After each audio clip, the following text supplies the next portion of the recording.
Viewers, ये आपके सामने एक स्टेबलाइज़र मैं आपको दिखा रहा हूँ। इसमें मसला ये है कि इसका टाइमर जो है वो काम नहीं कर रहा।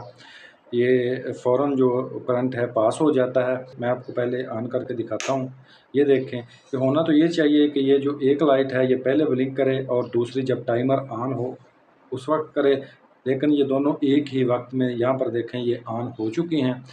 तो अब मैं इसको खोल के आपको दिखाता हूँ कि इसमें मसला क्या है, फिर उसको हल करते हैं आपके सामने, ताकि आप भी इससे फ़ायदा उठा सकें। तो मेरे साथ आपने रहना है, वीडियो को लास्ट तक देखना है। तो जी मैं अब इसको खोलने लगा हूँ।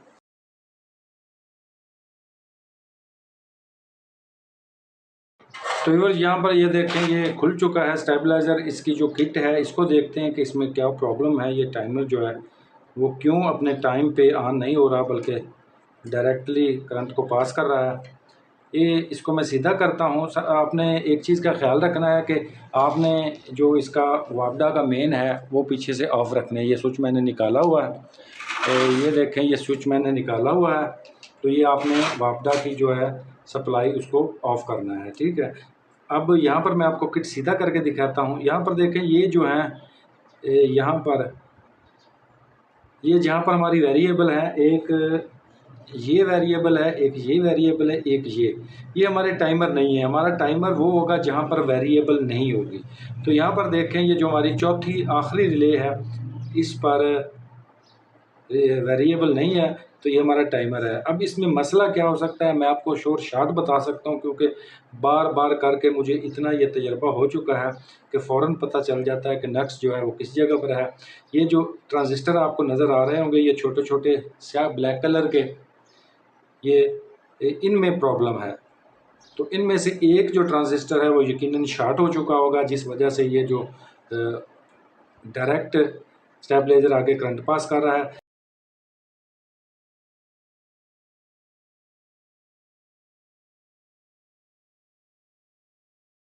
अब मैं आपको नया दिखाता हूँ कि नया जो ट्रांजिस्टर हैं वो कौन से लगाने हैं।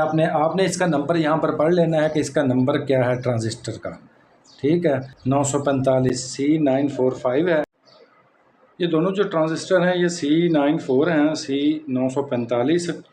तो ये इनमें से एक शॉर्ट हो चुका है, आपने दोनों को बदल देना है। यहाँ पर देखें, ये मैंने दो नए रखे हुए हैं, C945, C945। ये इसमें ये ज़रूरी नहीं कि आप C945 ही इस्तेमाल करें। ये अदसे की मदद से मैंने देखा है, बहुत बारीक लिखा हुआ है, वैसे नज़र नहीं आएगा, यहाँ से भी मैं आपको नहीं दिखा पाऊँगा। तो जब अदसे की मदद से ऐसे आप देखेंगे तो फिर नंबर जो हैं वो वाज़े नज़र आएंगे आपको।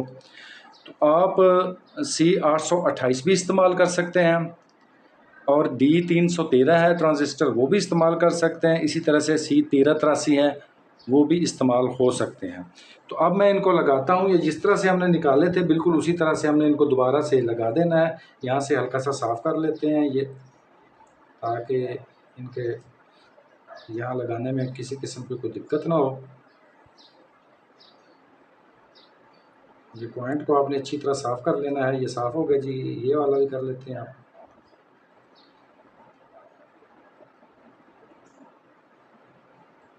ये साफ़ हो चुके हैं। तो अब आपने इसको ऐसे पकड़ना, और यहाँ पर मैं आपको दिखाता हूँ कि ये देखें, यहाँ पर ये बाकायदा मार्क दिया हुआ है, आपने किस तरह से इनका इस्तेमाल करना है। इस पे एक साइड जो है बिल्कुल प्लेन होती है, साफ़ होती है, और जो दूसरी साइड है वो राउंड होती है, यानी गोल होती है।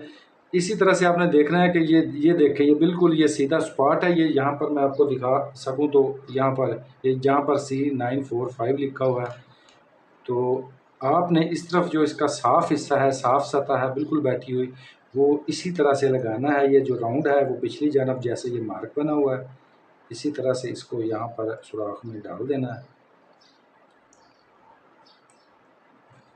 ये इस तरह से, ये इस तरह से हो गया जी, ठीक है। अब दूसरे को भी आपने इसी तरह से, जैसे ये मार्क बना हुआ है, ये दोनों का जो रुख है वो मुखालिफ साइड पे होगा, ये ऐसे, और ये भी डाल चुका है। ये देखें, जो इसका साफ़ हिस्सा है वो बिल्कुल मैंने मार्क के मुताबिक किया, जैसे मार्क बना हुआ था। जो राउंड हिस्सा था वो राउंड हिस्से की तरफ ही मैंने कर दिया है। तो अब इसको सोल्ड कर लेते हैं और उसके बाद फिर मैं आपको ऑन करके दिखाता हूँ कि हमारा मसला हल हुआ है कि नहीं। ठीक है, ये अब इसको सोल्ड करते हैं।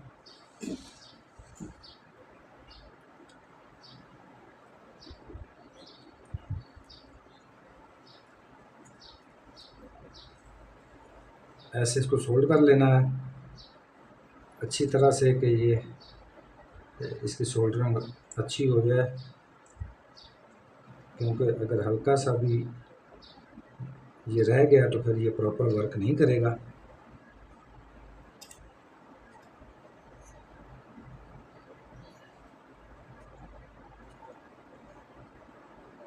ये हो गया जी सोल्ड। तो अब ये मैं दूसरे ट्रांजिस्टर को कर लेता हूँ।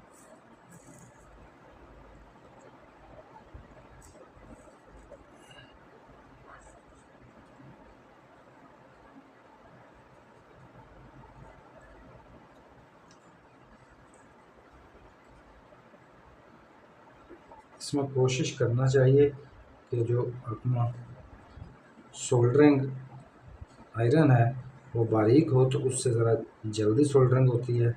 अब मेरे पास इस वक्त दस्तयाब नहीं था, मैं इसी से काम चला रहा हूँ। उम्मीद है हो जाएगा इंशाल्लाह। ये एक रह गया बस, इसको भी कर लेते हैं। अब एक चीज़ का ख्याल रखना है कि ये आपस में ना तीनों पॉइंट यहाँ पर मिलने नहीं चाहिए। ये देखें, ये हल्का से यहाँ पर मिल रहा है, आपने इसको ऐसे साफ़ कर लेना है।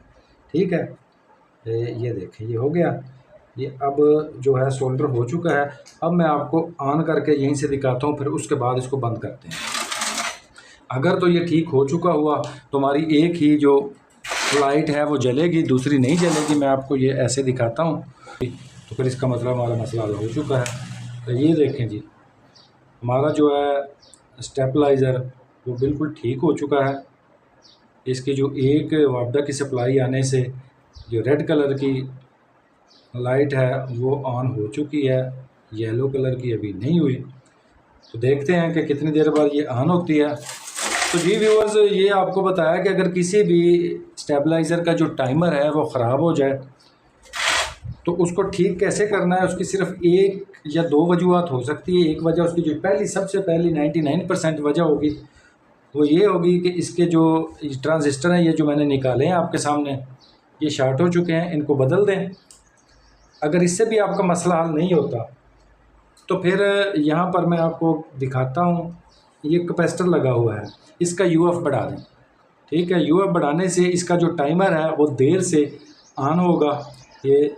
और अगर फिर भी आपका मसला हल नहीं होता तो फिर ये जो किट में लगी होती है, ये यहाँ पर ये देखें, ये आपके सामने है, ये कैपेसिटर है।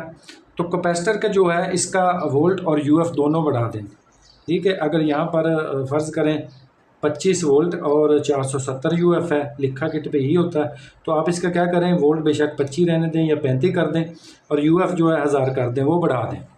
तो उससे क्या होगा, उससे फिर आपका जो टाइमर है वो जल्दी ऑन हो जाएगा।